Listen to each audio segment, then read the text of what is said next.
I still don't know that I'm going to be an artist. I'm still exploring, even though I've been doing this for quite a while. I feel like I'm just beginning to scratch the surface. And it's a great feeling because knowing that what I have done is not going to stop me from growing. I'm lucky in that I take such a contemporary approach to everything. I'm not steeped in tradition, so I have no rules. I make the rules up as I go, so it just keeps me charged. I tend to keep a cycle going. Every day I usually paint some pine needles. I will soak some needles in water to work with at night when I'm watching TV or just chilling after dinner, so that I keep a cycle going on a daily basis, and seasonally with gathering materials.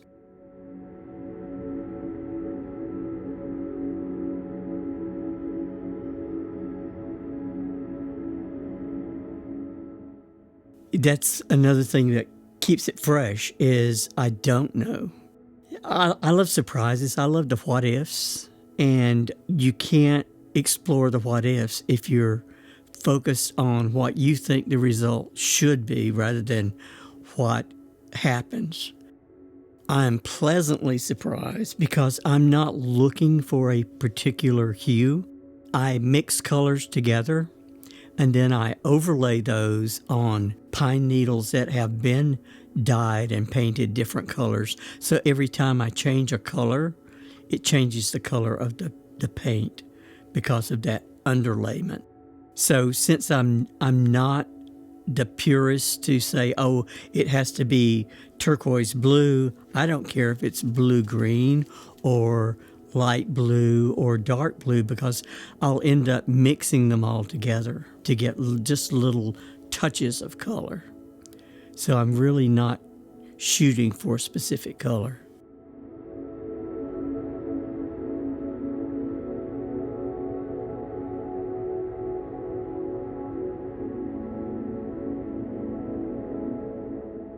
When I sit down to work, the only thing I have to really decide when I start a piece is whether it's going to be round or oval, and then I start working. I don't want to do preliminary sketches and then try to create based on what I think this should be.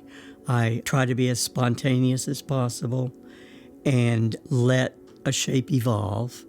There's a little manipulation along the way just by twisting forms and exaggerating, but I keep it fresh just by not knowing what's going to happen.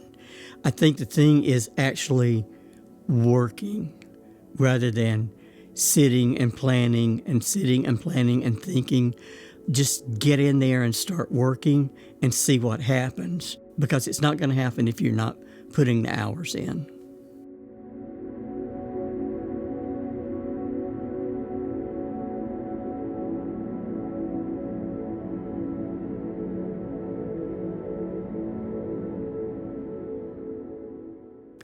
I guess overall, I'm coiling.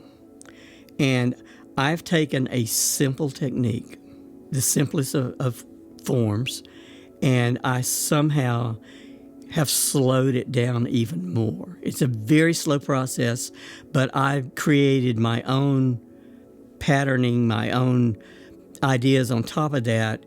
For instance, adding color, creating and making my own binding material rather than being happy with what I could purchase, adding dye, adding paint, gathering my own materials. What at one point was just a simple process to sit down and coil has now turned into a step by step process. And it's all because I want to slow down. I think we get so caught up in being busy, doing busy things, that just to sit and quietly work and meditate on what is in front of you is sometimes lost in the process.